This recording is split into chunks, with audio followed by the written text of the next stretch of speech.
Ta-da! By participating, you're consenting to being recorded. If you do not wish to be recorded, I ask that you please hop off the call now. Second, you are all muted now, and however, we will have some time at the end of the session for Q&A. We can also utilize the chat feature to type in your questions, and we will go over them at the end. Finally, the recording of this webinar will be available on the Metro Nashville YouTube channel within 1 to 3 business days. And so with that, this is actually, I believe, our third session with Smart Growth on Complete Streets, and we're super excited to have Dustin Robertson from Smart Growth joining us today so we can continue this conversation with our employees as well as our community about smart growth and complete street initiatives. So Dustin, I'm going to turn it over to you, and thank you once again for joining us. We're super excited about this conversation. All right, thank you, Diana. Hi, everybody. I'm glad to be back here again. For some of you, this may be the third time seeing me. Others, it may be the second, or for some, it's the first. But in any case, I'm Dustin Robertson. I'm Senior Program Manager with Smart Growth America, and I work with mainly complete streets. I help cities and towns craft complete streets policies, help strengthen the ones that already exist, and as well as give general guidance about how to do complete streets. So today we're really talking about, how do you actually do it? Like, what are the steps? You've got everybody on board or enough people on board. Maybe you've got a policy like Nashville does. Now, how do you actually make complete streets a reality? And I'm going to try to give some different perspectives, some of which Nashville may be already doing. Some of them, maybe they're not, or maybe they've done partially. I hope this will be a useful conversation for anybody in Nashville or anybody else who's listening from anywhere. So to get started, I will share my screen.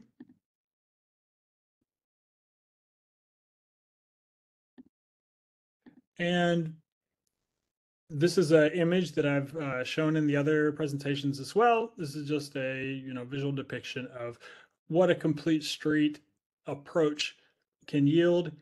And we're going to do a little bit of a refresher for anybody who needs a reminder of what we're talking about when we talk about complete streets.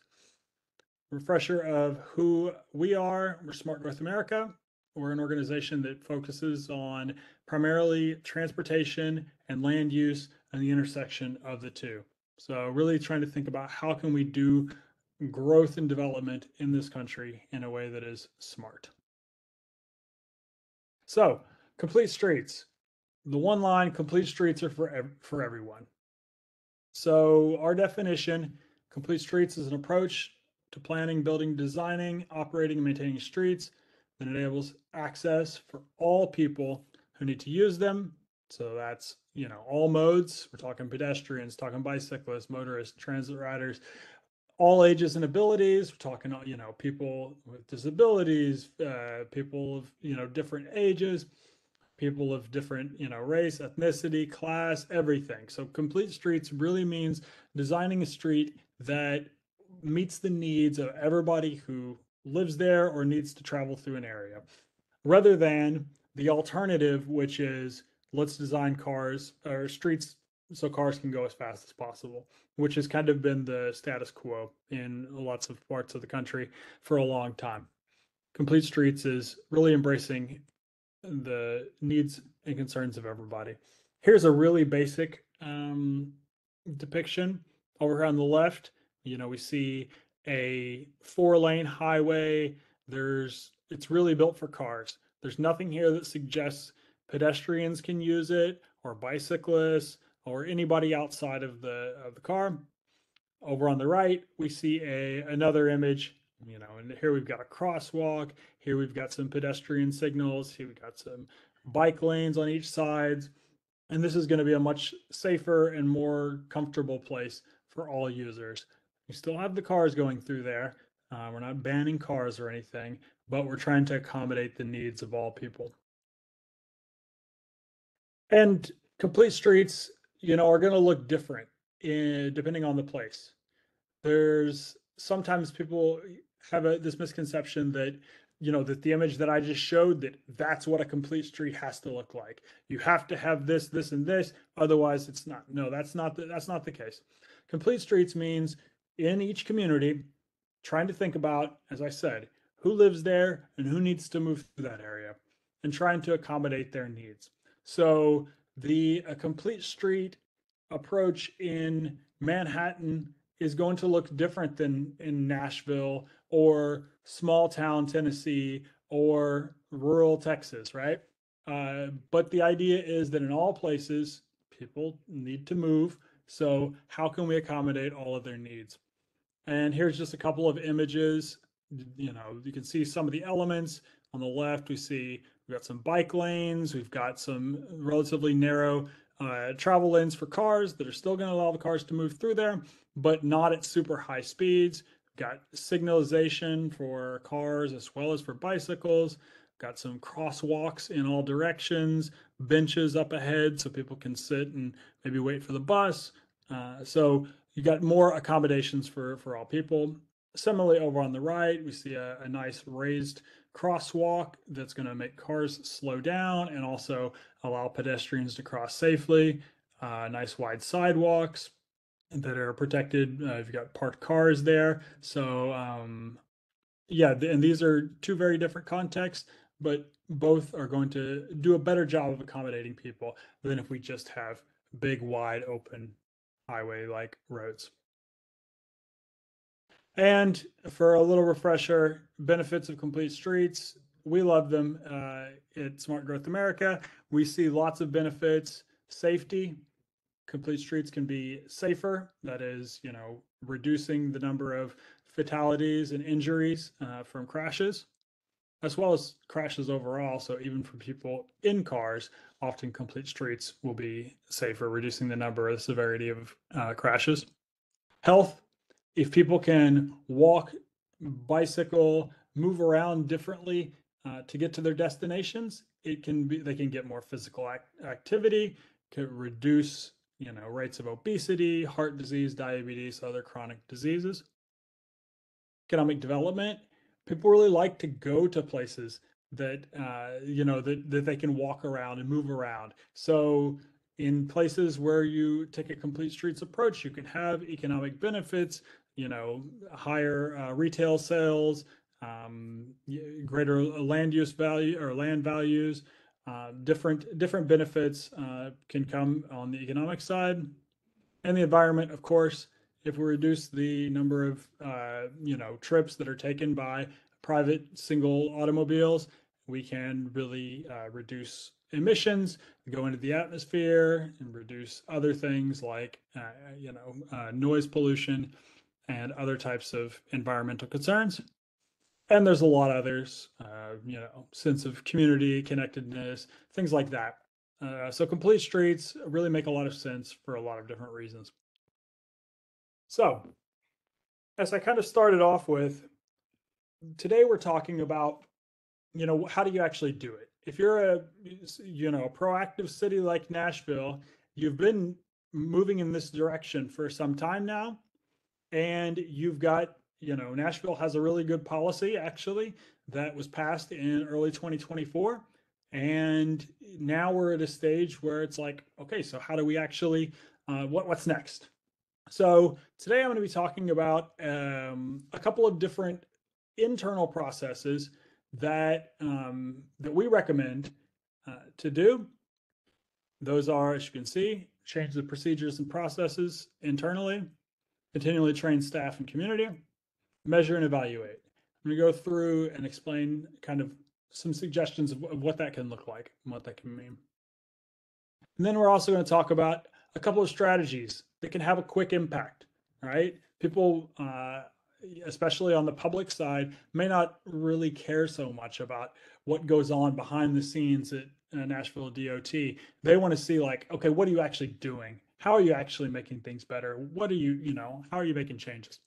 And now I'm going to talk about two examples of things that really can, in a short amount of time, have a real meaningful impact in this domain. As I said, some of these things are things that Nashville, thankfully, is already working on or already doing. in which case it may be a pat on the back. Some of them you may not be doing, or you may be doing partially, or have some doubts or concerns about. And we can talk about that as well. So let's get into it. So first, internal actions to get started. Number one, change procedures and processes. So as I said, there's a lot of less sexy stuff that goes on behind the scenes, but that's really going to have a huge impact in what happens out in the real world. So once you've got a policy, as Nashville does, it's really important to go through and really make sure that complete streets are the default approach, right? Rather than just making complete streets, oh, it's a nice thing we'll do if we have the time, or if we've got the money, or we've got somebody who's interested in this particular area. Really, you need to do everything that you can to make sure that complete streets is the status quo, the default from the beginning on all projects and maintenance. And that involves reviewing, update all existing procedures, plans, and regulations. Design guidance. Is the design guidance that we're using when we're designing a street, is that really putting complete streets forward, or is it still very auto-centric? If you pass a great policy, but then you're still using design guidance that heavily favors speed of private automobiles, then when the engineers and planners are really getting into it, you're still going to be just repeating the status quo. So checking the design guidance, the project selection. Is our complete streets projects being prioritized, or is it just kind of going to be more replication status quo? So really taking a deep look internally of how things work on a day-to-day basis and making sure those get changed. Also adding any some places find creating complete streets checklists or other tools can be integrated into their decision-making process to make sure that from top to bottom, everybody is thinking, doing complete streets. Number two, continually train staff, community leaders, and the public. So complete streets is, it's not just okay, we did that, we passed the policy, we made some rules, and now everybody understands it. No, you have to continually remind, train, update, as new people are hired. On the internal side, as new people are hired, they need to be updated, of course, as things change, as new policies come into place or new plans are handed down. It's really important to make sure that everybody's understanding, continues to understand complete streets as the default approach. And then externally as well, need to be having communication with the public, need to be training, making sure that everybody understands the benefits of complete streets and how it can actually be done. So a couple of examples, meetings, workshops, courses, and here's an area where Nashville is obviously taking interest because that's what we're doing right now. We are having a virtual training on complete streets, and so you all are participating in this. It's important that Nashville continues to do these kinds of things, though, going forward. Also, webinars, courses, modules. As I said, it's important to train staff internally. Some places do this, physically. Others have created sort of training sessions or modules that all new staff use when they get hired. This is a screenshot from Howard County, which has created a series of web series for all new hires on complete streets. These are available on YouTube. So if you ever want to check them out, just look it up. But these are some important ways to make sure that complete streets is not just, oh, it's something we did back in 2024 and and then it just kind of fades away. It needs to be a constant practice. And then number three, measure and evaluate. Now this is something that Nashville already does, all agencies do to some degree, but it's really important that you measure, the right things on complete streets, and that you're doing a good job of really capturing, beginning to end, the things that matter most internally and externally, and that you get those out there. And for this, I'm going to recommend a report that we just put out called A Guide to Measuring Complete Streets Progress. So this is really about how do you measure complete streets. And in it, we did a survey of metropolitan areas across the country that are doing a really good job with complete streets. And we asked them, hey, what are you measuring and how do you do it? And this report sort of compiles the best practices in how you can measure. And we give examples over 100 different metrics that different communities are using. We're certainly not saying that you should measure 100 things. That's too much. That's too much to do, too much to handle. Nobody's going to be able to make use of that data. But we also want to put out there that, hey, these are some options. There's a menu of options you can pick from. So it's really important to measure complete streets. We broke it down into 3 different categories. So you need to measure your process. How are things internally happening behind the scenes, your funding, accountability, community engagement? Like, how are you really doing the internal work to make complete streets a reality? So we have a whole bunch of metrics there about the process. Implementation, that's really where, the policy meets the pavement. That's infrastructure projects, network creation, places, destination, access, parking. So really taking stock of the physical stuff that you're doing. Are you, giving people more multimodal access to get more destinations?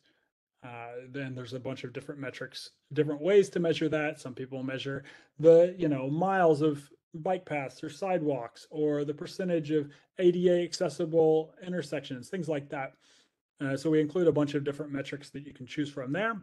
And then finally, the impact. And this is what difference did these things make? Did they positively increase, economics, the access, safety? Did you reduce the number of crashes or the severity of crashes? Did you increase the usage, the number of trips people took outside of cars, for instance, or public perception? Do people feel safer? Do they feel more comfortable? Do they feel more positive or higher levels of trust based on the projects you've done? So there's a lot of different things you can measure. It's also important that you use this data internally, but also that you share it out publicly, externally as well. One way of doing that people, different agencies are doing is with dashboards.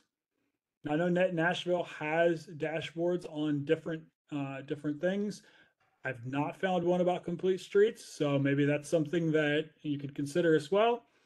Here's a couple that I just found looking around. The one on the left is from the Des Moines area, and the one on the right is state of Minnesota, and they're showing the status of different things, mode trips to work on the left and ADA compliance on the right. There's a lot of different ways that you can do it, but the idea is that you share these out in a user-friendly way so people can really see how well you're doing. They can understand, are you making progress? Are you not making progress? This is going to help keep your agencies more accountable and also give a greater sense of trust from the community that, oh, hey, they're actually working on things that matter to me and to my community. So measure, evaluate, and then communicate what you find and how well you're doing. So those are 3 internal things that that I think good starting places for where Nashville is, or for any city that, as I said, and kind of got the policy, they've got the momentum. Now what? So let's talk about some strategies that have an impact. All those things are very important, but I said they're more internal. What the public often wants to know is like, okay, so what are you really doing? how are you, what changes are you making? How are you really going to make an impact? And we're going to talk about a couple that we recommend. So first is speed reduction. So it's no secret, or maybe it is to some people, that reducing speeds will really improve safety on the streets for people in vehicles, outside of vehicles. Speed's the problem, frankly. Speed, it causes, a lot more crashes. It causes them to be more severe for a number of reasons. One, speed really reduces the field of vision for drivers. It also increases the distance that it takes them to stop. And if there is a collision or a crash, it also increases the severity of it. And this is a well-known graphic that some of you may have seen before. This just illustrates the difference of severity based on the speed a car is traveling. So if a speed hits a pedestrian and going 20 miles an hour, it's very unlikely that that person will be killed. 5%. You increase just 10 miles an hour, that likelihood of fatality increases quite a lot. It's up to 45%. 40 miles an hour, it's most likely that the person is going to be killed. So reducing speed, especially on places where, people are likely to be walking, biking, moving around outside a vehicle, is key. But lowering the speed limit can have an impact. It does have an impact. So we definitely recommend, lower the speed limits. But that's not all, right? What we often point out is our streets are designed for people to go fast. It's not just that the speed limits are too high, which they often are, but also the design of the street is the problem. And we say that it's impossible to prioritize speed and safety. They're just mutually incompatible. You cannot do it. So you're making a choice. You're going to either do one or the other. And here in this graphic, we see on the top, this is a street that's really been designed for speed. There are there's no mid-block crossings, no pedestrian crossings at the intersection.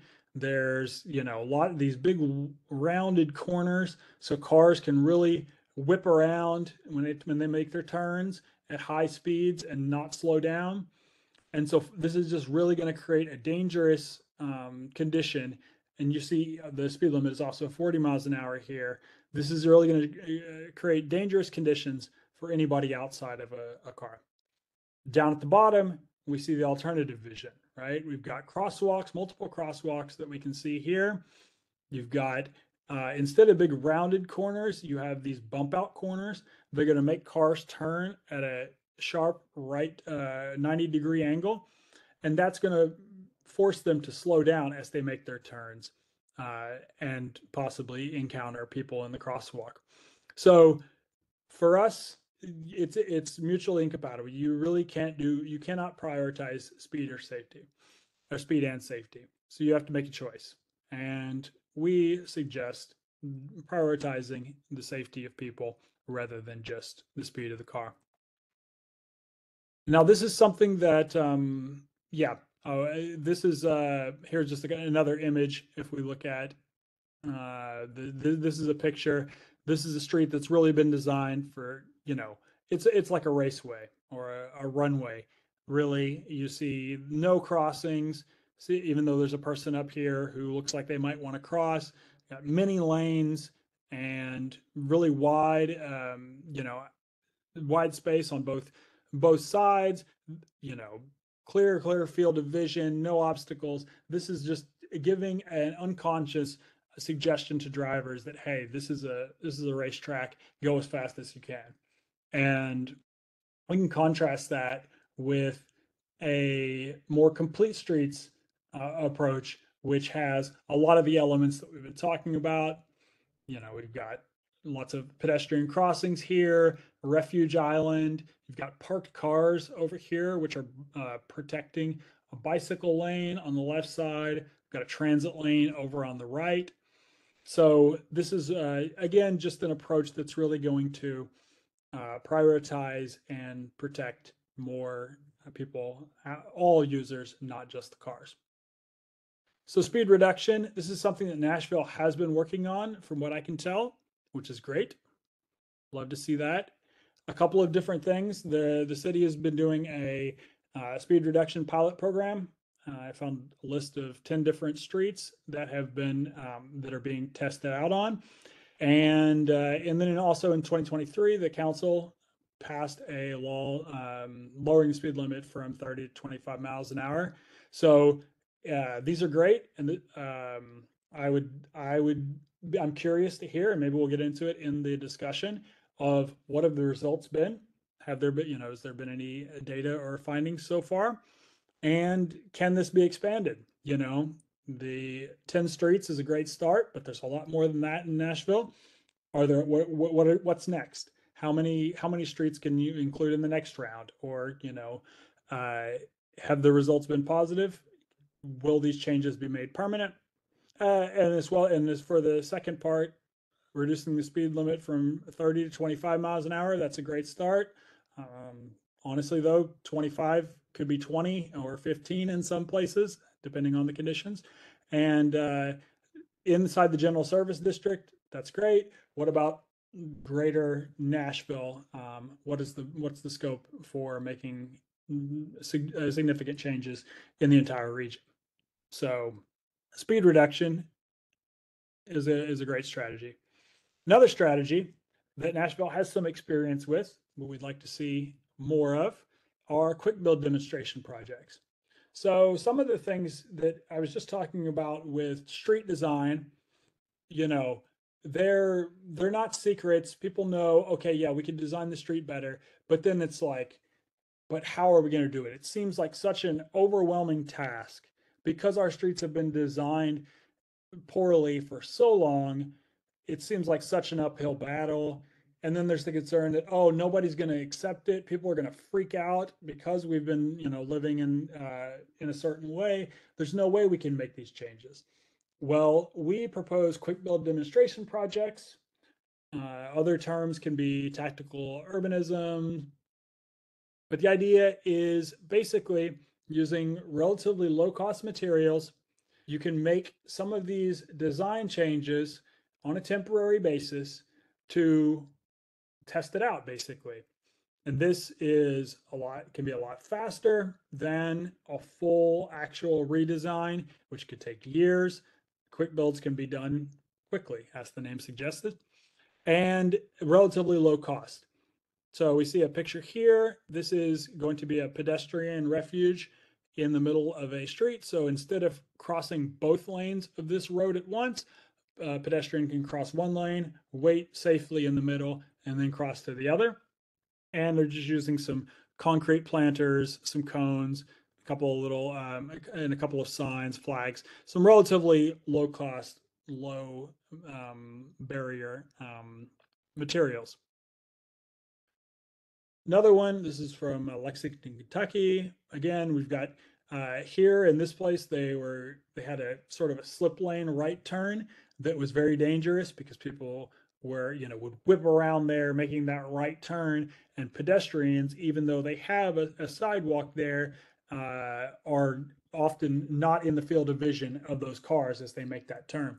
So Lexington decided, hey, let's test out, what if we just close this off and make it only for, reserve that intersection so cars are not making those fast turns.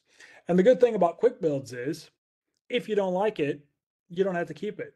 If it does actually cause problems, then you have not wasted too much time or money, and you can redesign. You can shift things around. Maybe this wasn't the right design. You can make changes, rather than if you've already sunk millions of dollars and years into a full redesign. The other thing that it lets the other thing that it does is it lets the community to experience these things firsthand themselves. As I said, a lot of people who have only lived or only moved around in a certain way are very set in their ways, and it's hard for them to imagine any other reality. It's hard for them to imagine an intersection in any other way than it's always been. And so if you propose to them, they say, oh, no, absolutely not. Can't work, can't work.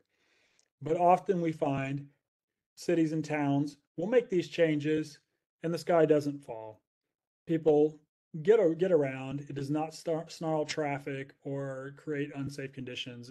Most of the time, people maybe a little confused the first day, and then after that, that's just the way that things are. Here's one example from a very recent project. We were working with Howard County, Maryland, as they have just in the past few weeks installed this protected lane on this. You see there's a separated highway with two lanes, had a very wide shoulder, which people use for walking and biking, but it was unprotected. So it was very dangerous. And so they've installed these flexi post bollards and some striping. This is what it looks like now. And we just went out there and did a sort of a walk audit on it the other day. I experienced it firsthand. It's really great and a vast improvement from where it was before. But our word, of course, we're very biased, so it's really great to have community testimony. And this was shared with us as well. One of the community during a walk audit, we encountered a person who was walking, and this is what he said with us. He said, I use this stretch of the road almost every day, sometimes walking, sometimes on bike, catching the bus. Lots of us do. It's so much safer now that there's dedicated space to walk. Sometimes I'm going to work, sometimes going home, sometimes to eat. And I was just at McDonald's, which is in the middle of this road, and the employees were talking about how much safer they feel walking to work. I hope this is permanent, and it would be great to have it in more places. So really, just goes to show this is a project that was designed and implemented in a couple of months, very quick, and can have a real world impact on the people that live and move through an area. And as I said, this is not a totally foreign concept to Nashville, because Nashville worked with Smart Growth America last year on a Complete Streets Leadership Academy. And Nashville did a quick build demonstration project on Dickerson Pike. And you can see here some of the things that they did on that project was painted walkways, painted pedestrian refuge, a mural, and some other things, signage, and things around the crossing to make it safer and more user friendly. So this is we think a great example, of a good project. Again, interested to hear what Nashville's experience was with that, and what are the prospects for doing more things like this across the city. One other cool tactical urbanism quick build demonstration project that I've just come across is in my home state of Indiana. The Indianapolis Department of Public Works is now launching a tactical urbanism lending library. And so the idea is there's lots of different communities that would like to pilot test some of these things, but historically in Indiana and in a lot of other cities, even though they're low cost, they're not no cost. So the communities have to come up with a matching fund or come up with the funds completely on their own. Still relatively low cost, but it can be in the tens of thousands or $100,000, something like that. So Indianapolis, what they're piloting now is to have a library of materials that can be loaned out to different communities on a temporary basis. So they'll have the bollards, the cones, the planters, things like that, and they'll give them the community X to use for 3 months, help them collect their data, find out, what the impact was. Then they will shift them and take them to community Y, do the same thing, and in this way can increase the reach of the project, as well as lower the barrier, pun intended, to entry for a lot of communities, because a lot of the communities that have the greatest needs are not, maybe they're not organized enough, maybe they don't have, or not, just don't have the access to those resources to be able to come up with matching funds. So this is a really promising project that's just launching like in August. So it's happening right now, and it's an interesting idea that we think may be useful for other places as well. So sort of, this is a slide from a previous presentation, but I want to kind of just recap where we are, where we think Nashville is. Nashville has the political will and champions. A lot of you on this call are here, are people that care about this stuff and are in a position to make some decisions. And you've also got a relatively favorable mayor who is, you know, supporting this stuff and putting forward some bold ideas. So you've got that. You've got policies. So you do have a great complete streets policy that was just passed this year, and some related plans and items that go with it. We've got some feeds, maybe James. Okay, practices. Now this is what we're talking about here today, really, is like, okay, now you've got those things, what can you really do? And I hope that I've given 5 different real things that can be done internally and externally to make complete streets a reality. And when you do that, you're going to see more, we're going to see more projects out in Nashville, you know, physical real world changes. And when you do enough of them, you build a network of complete streets, not just a few isolated things here or there, but an entire network where people can travel safely and in dignity around the city via multiple modes. So that's the ultimate goal, the sort of vision, and where I think Nashville is at in all of this. So to recap, as I just want to remind, complete streets are for everyone. When you think about complete streets, you think about all users and their needs. And with that, I think I will close here. And I don't know, I'm curious to hear any questions or, you know, feedback, thoughts you have, and anybody who has experience with this stuff in Nashville who wants to share, I'm happy to hear. Thank you, Dustin. So we'll open it up to the audience and see, does anybody have any questions?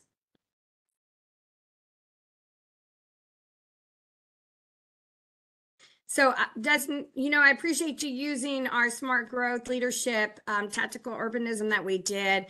That was a great experience. It allowed us to really establish a great relationship with TDOT on some of these challenges we're having on some of our pikes, where we're seeing the largest number of crashes occur that are leading to death. So this one really made a difference. We have actually have seen a reduction.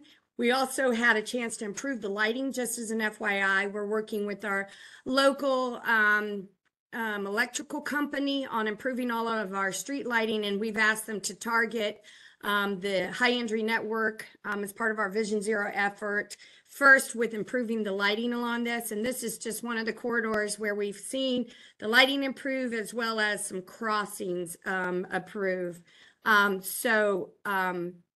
We're super excited about the outcome. We've actually recently did a tactical urbanism initiative where we actually sent that out to our community for folks. We had 9 applicants that have applied, and we're working on getting that back out to them. We have some dollars that our council gave us so we can help our community with different things, such as maybe some of the designs they'd like to do in their tactical urbanism, the traffic control that needs to go into place. So really excited about getting that put into play as well. And we want to encourage more of those opportunities. I love the picture with the painting of the Jersey barriers and the tree in the middle, because those are quick builds you can do that make a big difference in your community when it comes to how you move. So it doesn't have to always be something that requires an engineering design. It can just be an initiative that just plays a big difference altogether. So we have really benefited from a lot of those different things that you shared today. And I just want to say thank you for that leadership, for giving us that opportunity, because it really has kind of kicked off some of our innovation and motivation to get those stuff done. So thank you. Great. I see a couple of hands. We can start with Eric. Yeah, thanks. I was curious about the lending library and how that actually functions. And like, I might have missed this, but you said is the city of Indianapolis is the one who administers the library, and that's like through their Department of Transportation. It's their Department of Public Works that's doing it. And I've actually had a conversation with them a couple of weeks ago because I'm going to write a short article about it actually, because it's a relatively new concept for us and something we're excited about. So they have had in the past, they've had a tactical urbanism program, but as I said, the communities themselves would have to come up with significant funds. So this picture, or these pictures, are from a community called Community Heights, and they raised about $100,000 through grants and other fundraising to fund this project. This was like a year ago, and had a significant impact. They saw huge reductions in speed, reduction in crashes. This was an extremely dangerous corridor. And so it did have a big impact. But as I said, most communities are not able to come up with that kind of money. So the Department of Public Works is thinking, okay, how can we lower that barrier? So it's going to function similarly as what I think probably Nashville's does, where people still apply, they still describe their need, the proposed project and things. But rather than coming up with funds themselves, if it's something that the Department of Public Works has on hand in their library, then they will be loaned out on a temporary basis. Does that make sense, Eric? Yeah, that's really cool. I love that program. All right. I see Robert Johnson, who's a longtime listener. I think he's been on other calls before. Yeah, thanks very much. I got two questions there. I'll put them in the chat now. Do you have good, strong evidence we can quote about the number of pedestrians that are induced by building a complete street? Where the streets are as bad as the ones you showed earlier in your example, with no facilities at all, extremely unpleasant, extremely dangerous. Of course, you have very low pedestrian usage, but that then leads to people questioning why they should provide complete streets elements. There are no pedestrians, so why should we do that? Yeah, I understand induced demand, and I understand the importance of all the elements you're talking about, but often I'm talking to people who do not. yeah. We in terms of actual statistics, that'd be a very tricky one. I'm sure there are studies, but of course, it's going to really depend on the place. But we do hear that comment all the time, and sometimes I even include a slide of a particularly bad street, and people say, "There's nobody, there's nobody here, so why would we build for them?" There's also within certain, not just pedestrians. So people with disabilities, for instance, we hear that as well. So I'm a wheelchair user, and a lot of times it's like, well, why would we need ADA access here? There are no disabled people moving in this corridor. And it's like, well, no, the reason that you don't see people there is because you've built it in a way that keeps them away. So yeah, induced demand for sure. It's definitely a thing. If you build it, people will use it. But I don't have I don't have like an exact number to say, oh, if you build a sidewalk, you'll get 10 more users per day. It really is going to depend on the place. But you're definitely on the right track with that thinking. Yes, thank you. That's definitely a problem I have in WeGo, where people say, well, there's no need to provide a bus stop there because look, there are no pedestrians and there is nobody. And I'm like, yeah, that's a self-supporting argument. Yeah. And then my second question is, do you tackle people who say, right, okay, all these complete street elements look absolutely great. Let's buy the right of way down both sides of the road in order to provide them, such that the road then becomes even wider, but features all of the complete streets elements you're looking at. because many people are happy to provide complete streets elements provided the vehicle capacity stays the same. So yeah, do you tackle that issue where people are like, great, this just involves widening the road? Yeah, we definitely do not advise, or, this does not mean, oh, let's double everything and make it super wide. I think in a lot of places, we find, and we've had this on a previous call with Nashville, talking about volume on, high volume streets. What can you do? That's a more tricky question. But in a lot of places, the volumes are not that high. You can maybe keep the same lane width, total, and still reduce and still not have a huge impact. This is a case, this picture from Indianapolis, they basically took away the center turn lane, and the sky didn't fall. It actually made things a lot safer and did not have a negative impact on traffic. And they have the counts, the data to show that. Also, there's a lot of streets that are unnecessarily wide, 12 or 14 feet already. You could probably take a couple of feet on each side in a little bit and make a bike lane maybe, or increase. So we if possible, yeah, do not double the width of the road, or have to buy all that property or anything. We think that in a lot of places, there's a much easier solution. But yeah, we also hear that as well as a concern of, oh no, we can't take more right of way. It's like, well, in a lot of places you don't actually need to. And Robert, while I've got you on the line, were you asked about parking minimums and maximums, correct? All right. Yes, I wanted to give you an update. I don't have the answer for you yet, but we are working on it.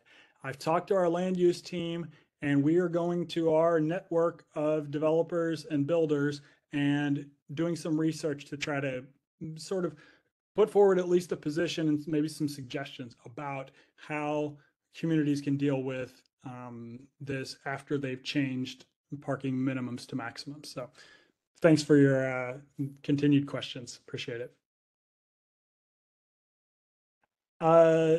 Any other questions, or anybody want to share their experience with some of these elements or other things that you think I've missed?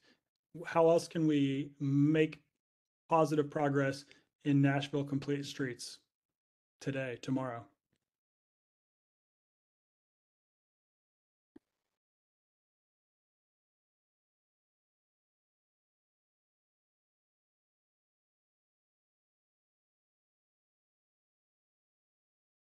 I actually have a particular question that's very specific to an intersection in Nashville.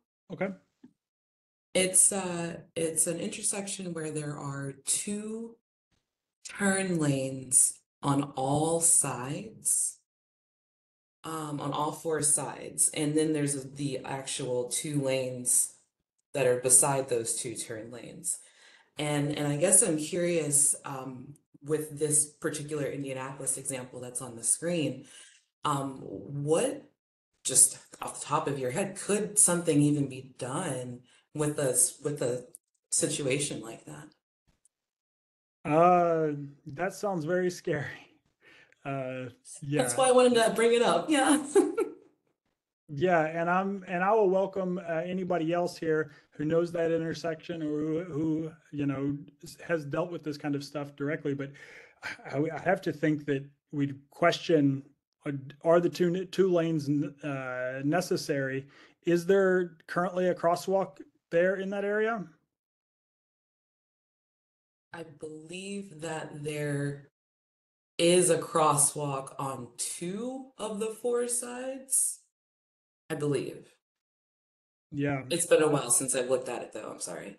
Yeah, that's okay. No, I think it definitely really looking to see if both lanes are necessary, or otherwise, can we, could it be one instead?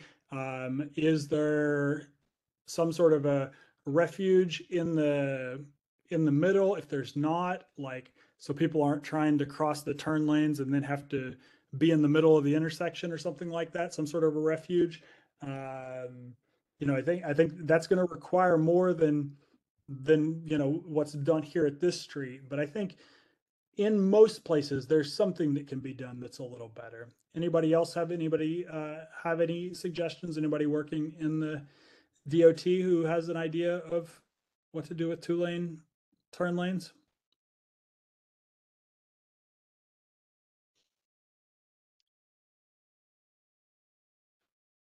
If not, I'll go back and talk to some of our other teammates. Ed has some ideas, but yeah, I can also think about it on our team and get back to you with that, Ashley. Ed, you want to talk about double turn lanes or something else? No, another question. right. Go for it. Come back to me if you would when you're done with this one. No, that's fine. Go for it. We just got a few minutes left, so let's hear it.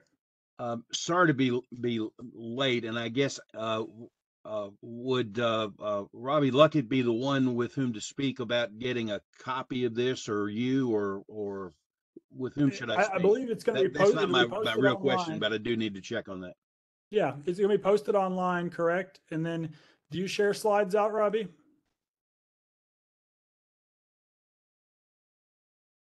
Yes, it's going to be posted on our YouTube channel, the NDOT YouTube channel.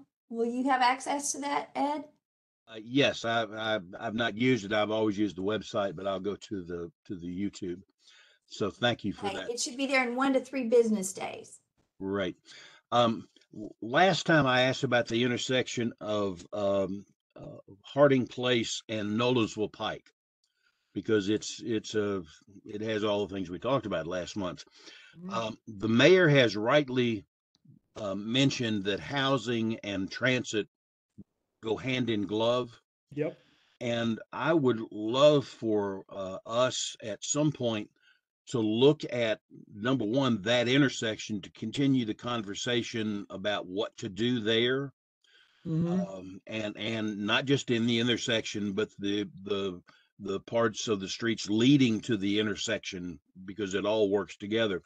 But also, it would be nice to know how all of this and housing can work together. When you work on the streets, does that create more housing opportunities? On coming from the other direction of the spyglass, when you do housing on the corridors, as we are talking about in Nashville, what do you need to do and what do you not need to do in terms of the roads? So if we can look at those two things together and see what we do and do not do in the next 5 or 10 years in some of these key areas, with as corridor reliant and historically significant as that has been, what lessons do we need to do on all of the corridors? And I think an intersection like the one I suggested last month, where you look at the intersection, the housing, the whole deal, might be a nice place to start. I think that's a great idea, actually. And yeah, once again, we're almost out of time. I ended that call with transit-oriented development. I think you're definitely on the right track of thinking housing and transportation, definitely hand in hand. We have one more session, and that's sort of proposed as a sort of planning workshop, where we think about opportunities for different people within Nashville, different stakeholders, different people on this call, what it looks like going forward, the relationships, how can we work together to build, the relationships that are going to get us to the places we want to go. But I think maybe literally workshopping around a particular project or an idea like that, that could be a really useful thing to do. In the last call, we had Peter from Michael Baker International.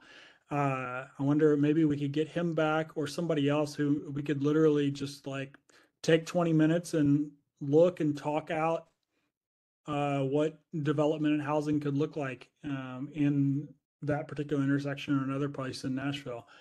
I think I'll talk with Diana and the others as we sort of plan out session number 4, but maybe we just do a long talk on that.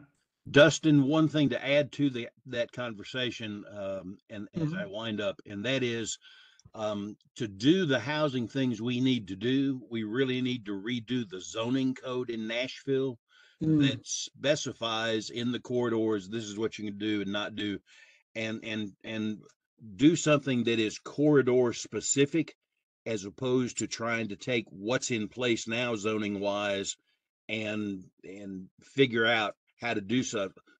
We need to change the zoning code and to be focused on that. So anything you have that talks about the experiences in other cities, again, learning from the successes and the failures of others, Yeah. would be great to include in that conversation, if you would please. Thank Okay. you. Well, that's we're getting a lot to pack into one session, but that's certainly what we do at Smart Growth America. As I said, about half of our team focuses on transportation, the other half is land use, and ideally we do a lot of these things in unison. So Well, that's we my definitely goal in life: create work for others. Great. Well, thank you for that, Ed. I will think about that, and I'll talk with Diana as we talk about what session number 4 will look like exactly. But I think we're at time. So, Diana, I'm going to pass the mic back to you. Thank you very much. Oh, and I actually put my hand up. Aren't I clever? I can try to put on my video real quick so I can say properly goodbye to everybody. I want to thank everybody who joined us for this session. We look forward to seeing y'all the next one. Ed, I can talk to you about it because we currently are getting ready to kick off what we're calling our 3EMP, which is our multimodal master plan. And that's looking at quite a few things. We're doing it in partnership with planning as well as with WeGo. So it's giving us an opportunity to look at what our major streets and collector plan says, how we need to adjust it and change it, as you were just talking about. So it's not just about zoning, it's also about how it's identified in Nashville Next. It's also going to allow us to have a more in-depth conversation with our community about what they want from a multimodal perspective. And it's also going to be looking at updating WeGo's current plan in motion so that we can actually be collaborating, pulling this all together. So Dustin, I really look forward to having that conversation. I think we can dive into a lot of these things and really bring some really great opportunities. I love the idea of kind of doing like maybe working on something that we can show on paper what a difference it can make. So I'm looking forward to to the next session, and I'm looking forward to continue the conversation. So with that, we're going to say goodbye to everyone. Thank you. And y'all, please stay safe out there. Take care. Bye.